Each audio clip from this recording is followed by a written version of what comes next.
Welcome to Donmar TV News Channel.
Umapela ang Malacanang sa publiko na bigyan pa ng panahon si Pangulong Rodrigo Duterte upang makapagdesisyon kung sino ang magiging presidential bet para sa 2022 national elections. Kasunod ito ng pag-atras sa halalan ng kanyang inindorsong si Senator Christopher Bongo. Ayon sa punong ehekutibo, nirerespeto niya ang desisyon ng dating top aide lalo na't kapakanan ng pamilya ng senador ang nakasalalay. Si Pangulo has options, no? Has choices that he has to make.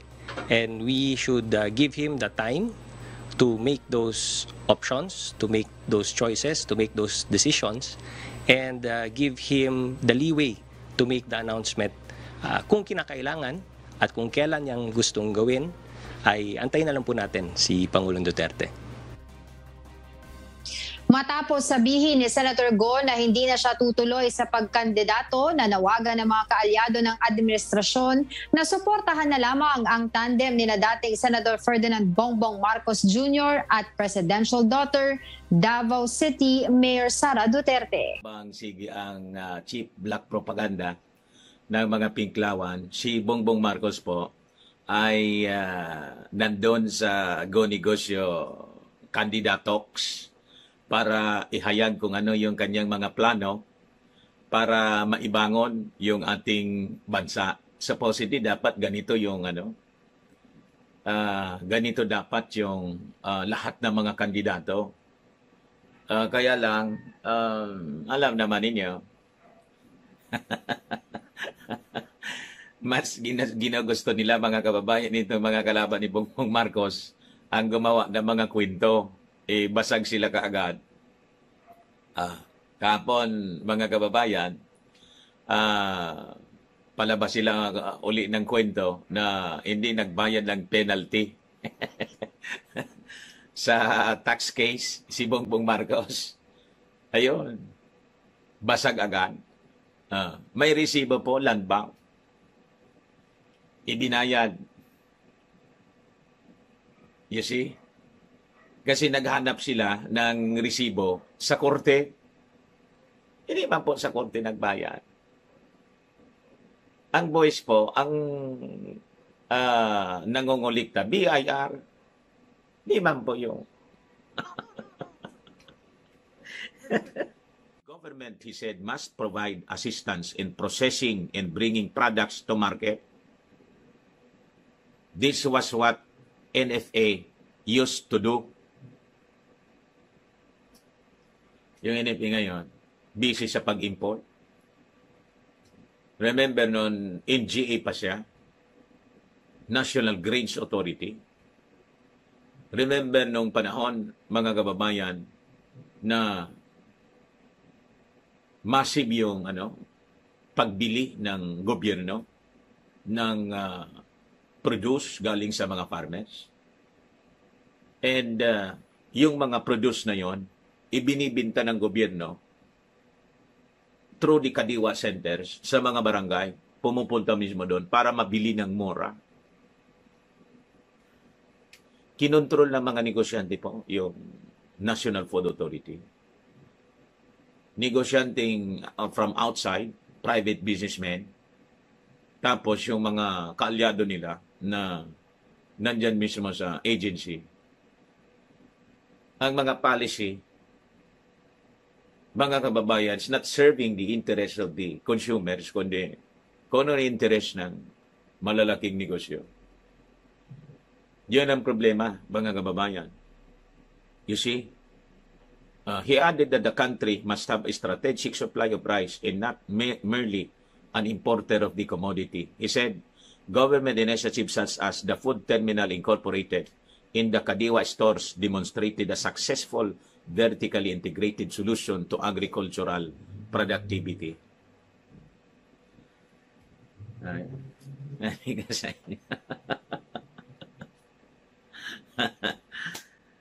Kaya ayaw nila, mga kababayan kay Bongbong Marcos, yung mga dilawang oligarchs, kasi kontra sa kanilang interest po. Itong mga dilawang oligarchs, siyempre ang kandidato niya, gusto nila yung nauuto nila. Alam na ninyo kung sino yun. Kaya mahinang leader yung gusto nila. Wala masyadong pagkaintindi how to run a country. Wala. Pa-cute-cute lang, pa-tiktok-tiktok. Ayun.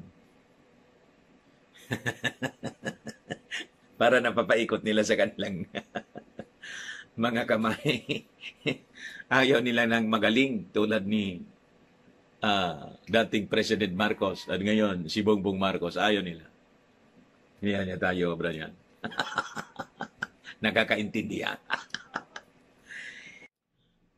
During the show, Marcos shared his plans should he become the next president.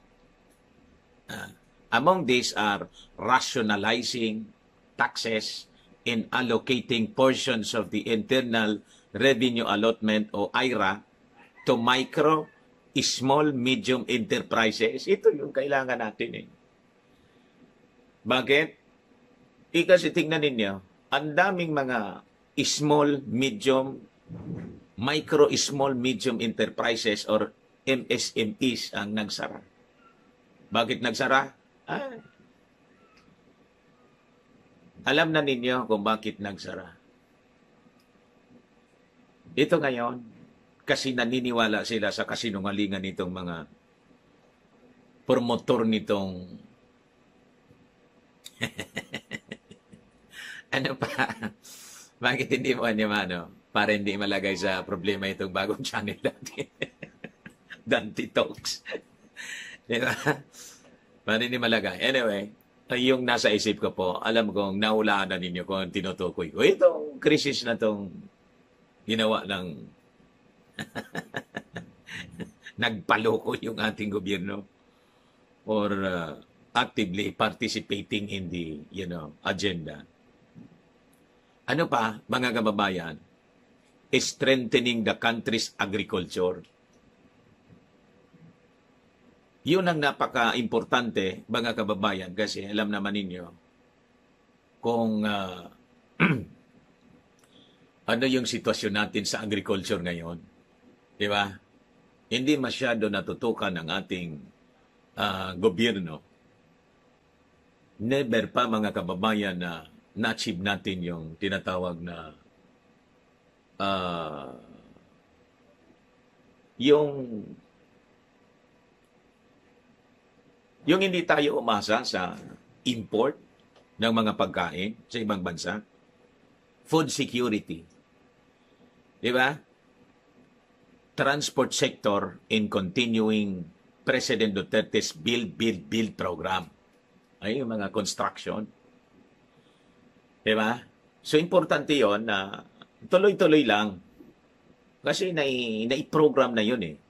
Alam nga naman, i-stop kasi iba na yung administration tulad ng ginawa nung panahon, mga kababayan ni Coricong.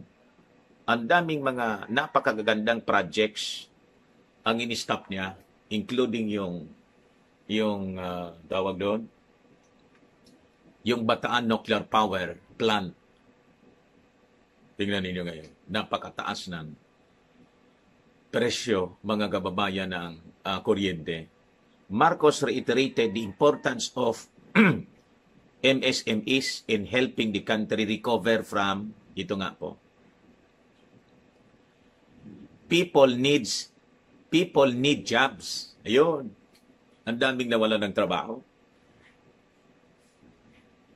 So, napakahalaga mga kababayan na makapag-create tayo ng panibagong opportunities na makapagtrabahong muli yung mga kababayan natin po. And the biggest bang for our buck are the MSMEs. The effect of any effort we have to help MSMEs will be felt immediately, sabi po niya. Adding that this would be felt even by big corporations. Kasi itong mga small and medium, micro, small and medium enterprises, siyempre magsusupply niyan ng kanilang mga pangangailangan, mga tawag doon, epektos, mga big corporations din. 'Di ba? Sila yung magiging supplier. Mga manufacturers, big corporations 'yon. So kung hindi natin tutulungan yung mga malilit na negosyante, paano 'yon?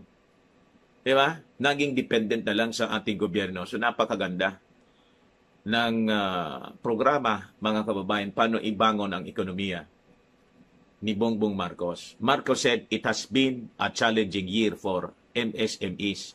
Most people are willing to become entrepreneurs, but we find MSMEs in a difficult situation. Dito nga po, sa mga malls, yung mga malilit na negosyo, nagsara, hindi na kaya nila renta. Bakit? Ibinawal ng gobyerno yung pagpasok sa mga malls. Lalo ng mga bata, ngayon bumabalik pa lang. At ngayon, yung policy po na yung walang, hindi pwedeng kumain, that is anti-business. Sabi ko sa inyo, pag nagtuloy-tuloy ito mga taong ito, sabi ko sa inyo, yung mga kuha ng administration po, junk din. Yung mga kaalyado ng administration, ano yung i-continue nila? Yung pagka-bankrupt ng mga negosyo? Yung bang policy yun? Ang i-continue nila? Yung paghihirap ng mga tao na ang dahilan sila mismo? You see? So napakaganda po ng plano ni Bongbong Marcos.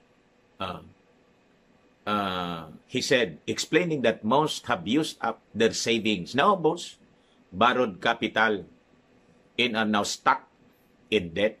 Nagkalubog-lubog sa utang po.